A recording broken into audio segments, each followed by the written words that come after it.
అన్న ఏం పేరే? నమస్కారం అన్న, నా పేరు శివ. నేను కొల్లాపూర్ నుంచి వచ్చాను. కొల్లాపూర్ నుంచి.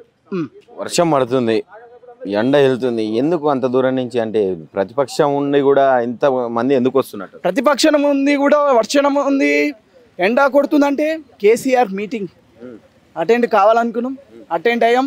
దేవుని దయ, బహిరంగ సభ చాలా సక్సెస్ఫుల్ అయింది. కేటీఆర్ గారు మాట్లాడే విధానం కూడా చాలా నచ్చింది. ఏం సందేశాలు ఇచ్చాడు మీకు? ఏం సందేశాలు ఇచ్చాడంటే, రేవంత్ రెడ్డి ఇచ్చిన 6 గ్యారెంటీలు చేయట్లే, 420 హామీలు ఇచ్చాడు. నన్ను కోసుక తింటారా, నన్ను కాల్సుక తింటారా, నాకు ఢిల్లీలో అపాయింట్మెంట్ ఇవ్వట్లే. ఏందన్నది? నాకు ఢిల్లీలో అపాయింట్మెంట్ ఇవ్వట్లే, ఏమి ఇవ్వట్లే అంటారు. ఏంది రాలేదు? 2001లో కేసీఆర్ గారు కొట్లాడితేనే ఈరోజు 2014 జూన్ 2కి తెలంగాణ వచ్చింది. తెలంగాణ రాబోతే ఈరోజు పరిస్థితి ఎట్లా ఉండేది చెప్పండి? తెలంగాణ ఎట్లా ఉండేది? ఇప్పుడు కేసీఆర్ ఉన్నప్పటికీ ఇప్పటికి ఏంది తేడా? ఏం మారింది అసలు? మార్పు అని వచ్చింది కదా కాంగ్రెస్, ఏం మార్చింది అసలు? కాంగ్రెస్ ఏం మార్పలేదు. కేసీఆర్ ఉన్నప్పుడు రైతు బంద్ వచ్చింది, పింఛన్లు వచ్చినాయి, 24 గంటలు కరెంట్ వచ్చింది, 2500 వచ్చినాయి పింఛన్లు.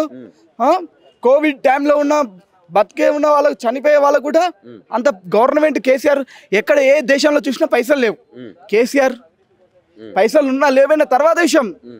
కేసీఆర్ రైతులకు, రైతు బంధులకు, కోవిడ్ వాళ్ళకు వస్తే మంచి చేశాడు. అంటే నేను ఈ కాంగ్రెస్ వచ్చిన తర్వాత ప్రజలందరూ సంతోషంగా ఉన్నారు, నేను 6 గ్యారంటీలు ఇచ్చిన అన్ని అమలు చేస్తున్నా అని చెప్పి కాంగ్రెస్ అన్న 6 గ్యారెంటీలు ఇచ్చినా అని అంటున్నాడు. 6 గ్యారెంటీలు రాలేదు, 420 హామీలు ఇవ్వలేదు, ఏమి రైతు బంధు రాలే, పెన్షన్లు రావట్లే, 2 లక్షలు రుణమాఫీ చేస్తాడు, 2 లక్షల రుణమాఫీ చేస్తాడు, చేయలే. నాకు కూడా అందరికి, నాకే రాలేదు, నాకు ₹1 రాలేదు, ₹1 రాలే. రైతు బంధు పడట్లే, పింఛన్లు పడట్లే, కరెంటు 24 గంటలు ఇవ్వట్లే, చదువుకున్న పిల్లలకు కూడా స్కూటీలు ఇస్తాడు, ఇవ్వలే, అది కూడా లేదు.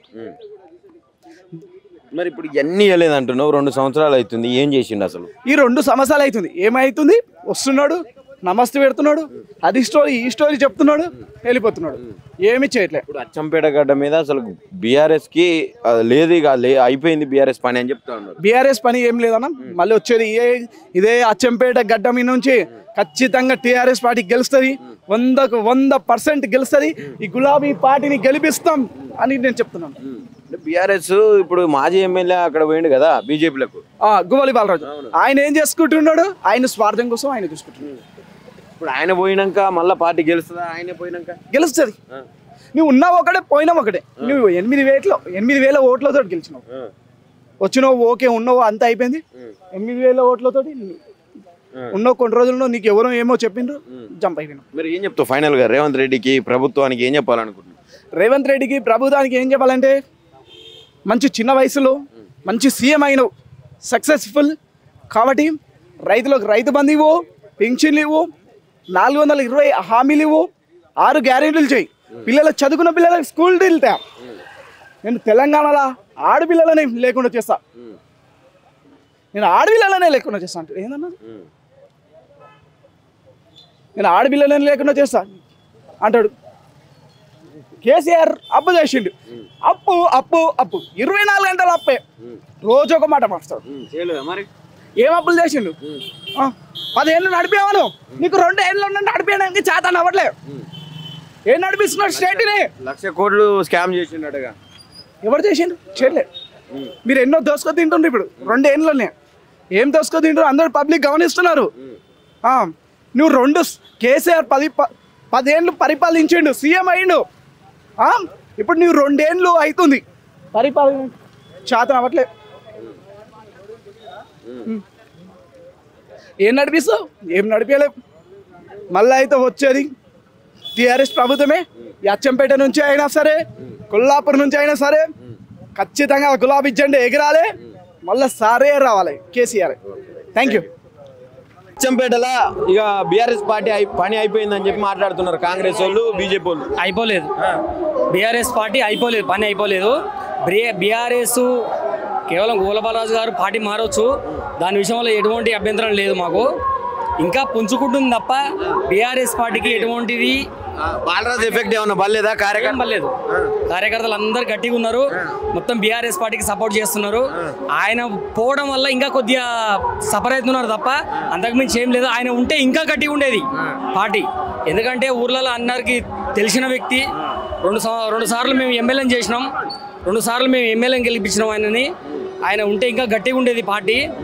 మంచిగా చేసిండ్రు, కానీ ఆయన కొద్దిగా పార్టీ మారడం వల్ల సరే ఆయన స్వార్థపరం కోసం ఆయన మారిండా దేనికోసం మారిండా అనేది మనకు అనవసరం.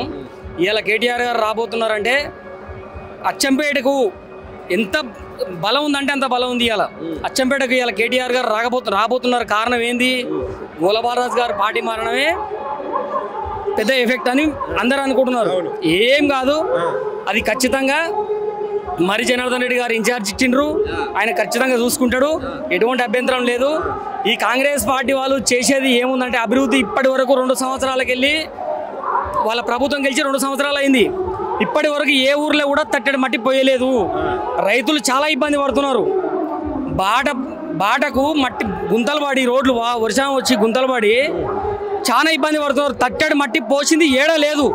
వాళ్ళు చెప్పుకుంటున్నారు అందరూ అంటే హైడ్రా అధికారులు వాళ్ళు మొత్తం సిబ్బంది అధికారులు అంతా గ్రామాలలో వీధులలోనే ఉంటున్నారట. వర్షాలు ఏరి ఒక్కని రమ్మను వచ్చి ఊర్లో ఉన్న లీడర్ని ఫస్ట్ పని చేయమనండి. ఊర్లో ఉన్న లీడర్ని ఫస్ట్ పని చేయమనండి. ఊర్లో ఉన్న లీడర్లు శివేం గారే ఒక దొంగ, అందులో ఊర్లో ఉన్న లీడర్లు కూడా ఇంకా డబల్ దొంగలు అయిపోయినారు. దొంగలకు వీళ్ళు లీడర్లు అయిపోయినారు. వాని దొక్కాలి, వీని దొక్కాలి, వాని జైలుకి పంపించాలి, వీని జైలుకి పంపించాలని రప్తే అంతకు మించి వాళ్ళు చేసే పని ఏం నడుస్తున్నాయి. జైలు 100% నడిచేదే ఊర్లలో నా మీదనే ఉన్నాయి. నేను సొంతంగా కట్టుకుంటున్నా, నా ఇల్లే ఆపినరు. వాళ్ళ ఇందిరమ్మ ఇళ్లకు నేను ఆశపడలేదు, వాళ్ళ ప్రభుత్వానికి ఆశపడలేదు. నేను సొంతంగా కట్టుకున్న నా ఇల్లే ఆపినరు వీళ్ళు. ఎందుకనంటే నేను టీఆర్ఎస్ పార్టీని, వాళ్ళు కాంగ్రెస్ పార్టీ. తట్టడి మట్టి పోయలేదు, ఏ గుంతలు కూడా తట్టడి మట్టి పోయలేని కాంగ్రెస్ ప్రభుత్వం ఇలా గొప్పలు చెప్పుకుంటున్నారు. కేవలం అధికారులను అడ్డం పెట్టుకొని మాట్లాడుతున్నారు తప్ప అంతకుమించి చేసేది ఏం లేదు. వాళ్ళు చేసేది ఏం లేదు. 100% వచ్చేది బీఆర్ఎస్ ప్రభుత్వమే, 100%. ఇక్కడ సరే ఇలా జర్నల్ వస్తుందా, రేపు బీసీ వస్తుందా, ఇలా ఎమ్మెల్యే మారుతుందా తర్వాత విషయం. అది వచ్చేది మాత్రం బీఆర్ఎస్ ప్రభుత్వమే. ఖచ్చితంగా గులాబీ జెండా ఎగురుతుంది అచ్చంపేటలో. ఏంది మరి ఎట్లా ఉంది అచ్చంపేట పరిస్థితి? ఏంది ఇప్పుడు అచ్చంపేట? ఇప్పుడే ఇంకా మస్తు డెవలప్ ఉంది. క్యాడర్ ఎక్కడ పోలేదు, గోలబాలరాజు అంటే ఎవరేం పోలేదు. ఇప్పుడే సూపర్ ఉంది. ఇంకా కాంగ్రెస్ లో నుంచి కూడా చేరికలు జరుగుతున్నాయి. గోలబాలరాజు పోయిందే నయ్యం రా నాయన. మీ ఎమ్మెల్యే మీ ఎమ్మెల్యే ఏమంటలేడా? ఎట్లా ఉంది అభివృద్ధి చేస్తున్నాయి? మా ఎమ్మెల్యేగా ఏం లేదు. ఇప్పుడుకైతే అభివృద్ధి పనులు ఇంకేం స్టార్ట్ కాలే, ఏం చేయలేదు. కాంగ్రెస్ వచ్చినాక పరిస్థితి ఎట్లా ఉంది అసలు ఓవరాల్ గా? కాంగ్రెస్ వచ్చిన తర్వాత ఏం లేదు. కేసీఆర్ ఉన్నప్పుడే బాగున్నది. అన్ని చేసినాం మేము అంటుండగా. అన్నీ ఏం చేయలేదు. ఒక ఫ్రీ బస్ పెట్టిండు అంతే, ఇంకేం చేయలే. ఫీజు రీఎంబర్స్ కాలేజ్ పిల్లలకు స్కూటీలు ఇస్తున్నాడు. అవన్నీ ఏం లేదు, అంతా శూన్యం. దొంగ హామీలు ఇచ్చి గెలవడం జరిగింది అంతే, ఏం లేదు, శూన్యం. కాంగ్రెస్ లేదు ఈడ కంపల్సరీ. ఈడ కాదు, యావత్ తెలంగాణలో మొత్తం మళ్ళీ టీఆర్ఎస్ పుంజుకుంటుంది పక్కా. మార్కొండ ఎట్లుందన్న? అచ్చంపేట ఎట్లుంది? తెలంగాణ ఎట్లుంది కాంగ్రెస్ లో? తెలంగాణ టైంలో మంచి ముద్దుగున్నది. ఇప్పుడు ఏంటంటే కాంగ్రెస్ పార్టీ హామీలు ఇవ్వడమే కానీ ఏ హామీని కూడా వాళ్ళు జనాలకు ఇచ్చింది లేదు. ఎన్నో హామీలు ఇచ్చిర్రు, అన్నీ ఉట్టివే. ఇప్పుడు కేసీఆర్ చేసిన పనులు వీళ్ళు ఎక్కడ చూడాలంటే ఈ కాంగ్రెస్ నాయకులు మొత్తము నార్లాపూర్ అని మన దగ్గర కొల్లాపూర్ దగ్గర ఉంటుంది, అక్కడ ఒక ప్రాజెక్టు కట్టిండు. మన సారు ఏం చేసినంటే ఆయన ఒక 65 టీఎంసీలు మన తెలంగాణ కోసము మహబూబ్ నగర్కి ఇవ్వడానికి, ప్లస్ జడ్చర్లకి ఇవ్వడానికి, హైదరాబాద్కి ఇవ్వడానికి, కొల్లాపూర్కి ఇవ్వడానికి, అచ్చంపేటకి ఇవ్వడానికి ఆయన ఒక 65 టీఎంసీలతోన ఒక ప్రాజెక్టు చేసిండు. ఎక్కడ? నార్లాపూర్ దగ్గర వచ్చేస్తే ఒక 15 టీఎంసీలు, ప్లస్ మళ్ళీ ఇక్కడ ఏదుల రిజర్వేర్ అని ఒకటి కట్టిండు. ఏదుల రిజర్వేర్ దగ్గర అది ఒక 6 టీఎంసీలు. అక్కడి నుంచి ఏదుల రిజర్వేర్ నుంచి కుమ్మేర ఎక్కడ ఉంది? ఒట్టెం ప్రాజెక్టు. ఒట్టెం ప్రాజెక్టు అక్కడి నుంచి అక్కడికి దాదాపు ఒక 50 కిలోమీటర్లు ఉంటుంది. అక్కడి నుంచి మళ్ళా సొరంగంతోన తీసుకుపోయి నీళ్ళు ఒట్టెముల్లా ఒక ప్రాజెక్టు కట్టి ఒట్టెం ప్రాజెక్ట్ అని పెట్టి అక్కడ 17 టీఎంసీలు నీళ్ళ సామర్థ్యం కలిగే ప్రాజెక్టు కట్టిండు. అక్కడి నుంచి మళ్ళీ కర్వేనకు కరివేనా ఒక ప్రాజెక్ట్ ఉంది, అక్కడ అక్కడ ఒక 18 టీఎంసీలు కట్టిండు. అక్కడ నుంచి ఉదండపూర్ అని ఉంది, ఉదండపూర్ దగ్గర ఆడ ఒక 17 టీఎంసీలు కట్టిండు. ఈ ప్రాజెక్టులు అన్నీ ఎవరి కోసరం? ఆయన కోసమా? ఈయన అప్పు చేసిండంటే ఎందుకోసం చేసిండబ్బా? ఇన్ని ప్రాజెక్టులు కడుతున్నాడు కాబట్టి ఈ ప్రాజెక్టులకు పనికి ఏదైనా తెచ్చి ఉండొచ్చు అప్పు. పనులు అయితే చేసిండు కదా. ఈ పనులు ఎంతవరకు 90% కంప్లైంట్ అయినాయి, ఇంకో 10% ఉన్నాయి. పని చేసినప్పుడు అప్పు కదా. ఎవడన్నా చిన్న ఇల్లు కట్టుకుంటేనే ఒక 10 లక్షలు వాడి దగ్గర ఉంటాయి.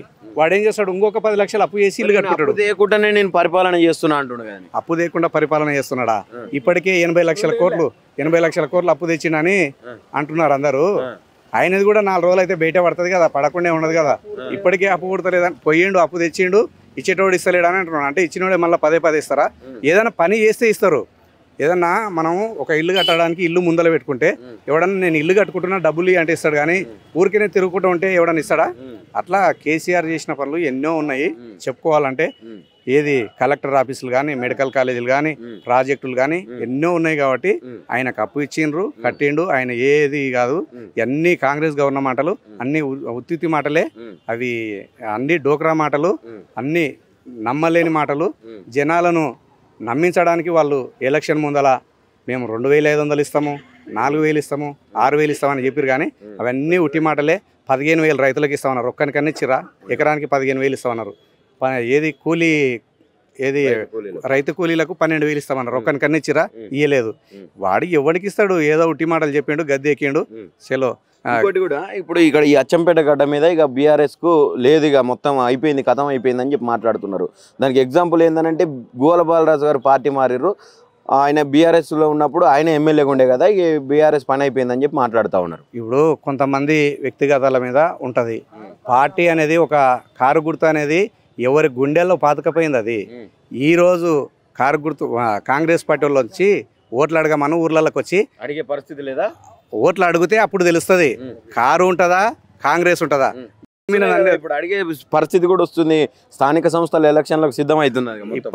ఇప్పటిదాకా మా అధినేత కేటీఆర్ గారు చెప్పిండ్రు. ఏం చెప్పిండు? వస్తే ఒకరొకరికి 40,000 బాకీ పడ్డారు, 20,000 బాకీ పడ్డారు, 50,000 బాకీ పడ్డారు. వాడు అవన్నీ అడగండి అమ్మా అని చెప్పిండ్రు. అదే విధంగా అడుగుతారు, ముడ్డి మీద అన్నిసి తోలిస్తారు. కానీ వాళ్ళకి ఎవడు ఓట్లు వేయడు, ఏట్లు తప్ప ఓట్లు ఉండవు. వాళ్ళకు అడుగుతారా? అడగడానికి సిద్ధంగా ఉన్నారు ప్రజలు, అడగడానికి 100% సిద్ధంగా ఉన్నారు. సరే, 100లో ఒక 80 మంది అడుగుతారు, 20 మంది అడగకపోవచ్చు, కానీ 80 మంది అయితే అడగడానికి సిద్ధంగా ఉన్నారు. వాళ్ళు మాత్రం ఉందా మరి? ఇప్పుడు కేటీఆర్ గారు ఒక బాకీ కార్డు అని చెప్పి రిలీజ్ చేసిర్రు. గతంలో 6 గ్యారెంటీలు అని చెప్పి వాళ్ళు ఒక కార్డు రిలీజ్ చేసిర్రు. నిజంగా బాకీ ఉన్నారా వాళ్ళు? వాళ్ళేమో మొత్తం చేసుకుంటున్నాం, అన్నీ అయిపోతున్నాయి అని చెప్తా ఉన్నారు. అది వాస్తవం బై సాబ్. ఇప్పుడు మీరే చూస్తున్నారు కదా, మీ రిపోర్టర్లకు కూడా తెలుసు కదా, అతను 2,500 ఇస్తున్నాడు 18 ఏళ్ళు నిండిన మహిళకు. ఎవరికైనా ఇచ్చిండా? ఎవరికి ఇవ్వలేదు కదా. 4,000 పింఛన్ ఇస్తున్నాడు, ఇచ్చిండా ఎవరికన్నా? ఆ విషయం మీకు తెలుసు, మాకు తెలుసు. మరి ఏమి ఇవ్వకున్నా కూడా నా పాలననే సంతోషంగా నడుస్తుంది ప్రభుత్వం అని చెప్పి మాట్లాడుతున్నారు. ఎవరి డబ్బా వాళ్ళు కొట్టుకుంటారు. ఈ 5 ఏళ్ళు ఆల్రెడీ 2 ఏళ్ళు అయిపోయింది, ఇంకా 3 ఏళ్ళు ఎట్లో వాళ్ళకి పబ్బం గడుపుకోవాలి, పోవాలి. ఆ విధంగా నడిపిస్తారు వాళ్ళు. అంతేగాని అన్ని పనులు వాళ్ళు ఏం చేయరు, ఏ హామీలు ఇయ్యరు. అందరినీ మోసపూరిత మాటలు తప్ప వాళ్ళు ఏం చేసే పని ఏం లేదు. ఇంకో 10 సంవత్సరాలు తెలంగాణ ముఖ్యమంత్రిగా నేనే ఉంటా, ప్రజలు నన్ను ఆశీర్వదిస్తారని చెప్తా ఉన్నాడు. 10 సంవత్సరాలు కాదు, ఈ 5 సంవత్సరాలు ఉండడానికే గొప్ప. ఈ 5 సంవత్సరాలు ఉంటారా, లేకపోతే తరిమేసి ఇంకెవడన్నా మళ్ళీ ఎక్కి సీటు మీద కూర్చుంటారా? అది దిక్కు లేదు. కానీ నువ్వు 10 ఏళ్ళు ఉండడానికి ఆలోచన, అది తప్పు ఆశ. కనీసం తెలంగాణ ప్రాంతాన్ని మొత్తం పక్కన పెట్టిన ఆయన సంబంధించిన ఏరియా ఇది, నేను నల్లమల పులిని పాలమూరు బిడ్డనని చెప్తా ఉంటాడు. మరి ఈ ఏరియానన్నా డెవలప్మెంట్ చేసుకోలేదా? రేపు తెలుస్తుంది కదా. రేపు ఎలక్షన్ వచ్చినప్పుడు ఈ ఏరియాలో డెవలప్ చేయడానికి ఆయన ఏం ప్రాజెక్టు మొదలు పెట్టిండు. ఈ ఏరియాలోనే ఇప్పుడు ఏదైతే నాగర్ కర్నూలు జిల్లా ఉంది, నాగర్ కర్నూలు జిల్లాలోనే కొల్లాపూర్ ఉంది. నార్లాపూర్ ప్రాజెక్ట్ ఏడుంది? కొల్లాపూర్లోనే ఉంది. ఏదుల ప్రాజెక్టు ఏడుంది? నాగర్ కర్నూలు జిల్లాలోనే ఉంది. పొట్టెం ప్రాజెక్ట్ ఏడుంది? నాగర్ కర్నూలు జిల్లాలోనే ఉంది. కాబట్టి మరి ఈ 4 ప్రాజెక్టులు అయితే మరి అతను కంప్లైంట్ చేసుకోవాలి కదా. దాని మీద ఆల్రెడీ వాళ్ళకి రూపాయి డబ్బులు ఇయ్యక, తట్టెడు మన్ను ఇయ్యక వాళ్ళు ఆల్రెడీ పనులు బంద్ చేసుకొని కాంట్రాక్టర్లు తట్టాబుట్ట మూసుకొని కూర్చున్నారు. క్యాంపులు కాల్ చేసి ఎస్ఎల్బిసికి సంబంధించి ప్రారంభించారు, మళ్ళీ పునఃప్రారంభమైందా? అది ఎట్లా ఉంది? ఈ చెప్తారు పునఃప్రారంభం అని చెప్తారు. వాళ్ళు పోయిన రోజు ఏదో 4 టెంకాయలు కొట్ట, ఓ 4 జేసీబీలు పెట్ట, 4 రోజులు మట్టి తీయ, మళ్ళీ రోజు కోను. అట్లా కాదు. కేసీఆర్ ఉన్నప్పుడు ఆయన ఉన్న 10 ఏళ్ళల్లో ఒక్కసారి కాంగ్రెస్ నాయకులు ఎవరన్నా మా ఎమ్మడి వస్తుంటే రండి, మేము ఛాలెంజ్ చేసి చెప్తున్నాం. మీరు ఒక 10 మంది రండి, మేము ఒక 10 మంది వస్తాం. వచ్చి మీకు ప్రాజెక్టు టన్నళ్ళకు లోపలికి తీసుకుపోయి నార్లాపూర్ దగ్గర ఒక్కసారి ఆ మోటార్లు బాహుబలి మోటార్లు అని పెట్టిండు, ఆ మోటార్లు చూపిస్తాము. అప్పుడు కేసీఆర్ ఏం చేసిండు, రేవంత్ రెడ్డి ఏం చేసిండు వాళ్ళకి తెలుస్తుంది. ఇట్టి వీళ్ళు చూడకుండా ఆ ప్రాజెక్టులకు కూడా దిగడానికి వాళ్ళకి భయం అవుతుంది, ఆ సొరంగంలోకి దిగడానికి కూడా వాళ్ళకి గుండెలు లేవు. వాళ్ళు ఉట్టి భయస్తులు, వాళ్ళు ఏం చేయలేరు. మళ్ళా కేసీఆర్ రావాలి, మళ్ళీ మోటార్ స్టార్ట్ చేయాలి, నార్లాపూర్ నింపాలి, ఏదుల నింపాలి, ఒట్టెం నింపాలి, కర్వేన నింపాలి, ఉదరణపూర్ నింపాలి, రంగారెడ్డికి మొత్తానికి నీళ్ళు ఇవ్వాలి. అది ఇచ్చేది ఎవరు? కేసీఆర్ వస్తాడు, కేసీఆర్తోనే అవుతుంది, కేసీఆర్ చేస్తాడు. అది రేవంత్ రెడ్డితోనే అయ్యే పని కాదు. తట్టేడు మట్టి తీయలేడు, ఒక్క మోటార్ కూడా ఆన్ చేసి దాంట్లో నీళ్లు దుంకియలేడు. ఫైనల్ ఏం చెప్తావు? రేవంత్ రెడ్డి గారు నేను అన్ని ఇస్తా ఉన్నా, అన్ని చేస్తా ఉన్నా, రైతులు కూడా ముఖ్యంగా నా పాలనలో సంతోషంగా ఉన్నారు, రైతు రాజ్యం ఇందిరమ్మ రాజ్యం అని చెప్తా ఉన్నాడు. రేవంత్ రెడ్డి గారికి ఏం చెప్పాలనుకుంటున్నారు? రేవంత్ రెడ్డి గారికి చెప్పేది ఒకటే, తట్టాబుట్ట మూసుకొని నువ్వు కొండారెడ్డిపల్లి, హైదరాబాద్లో కూడా ఉండలేరు, కొండారెడ్డిపల్లిలో వచ్చేసి అదేందో రోడ్డు ఇస్రం చేసుకున్నాడు. ఈ మధ్యలో అతని కంపౌండ్ వాళ్ళు కూలగొట్టేసి రోడ్డు ఇస్రం చేసుకున్నట్టు వచ్చి ఆ ఇంట్లో ఉండడం తప్ప వేరే ఏం లేదు. ఇంకా అతనికి కావాల్సింది అంతే.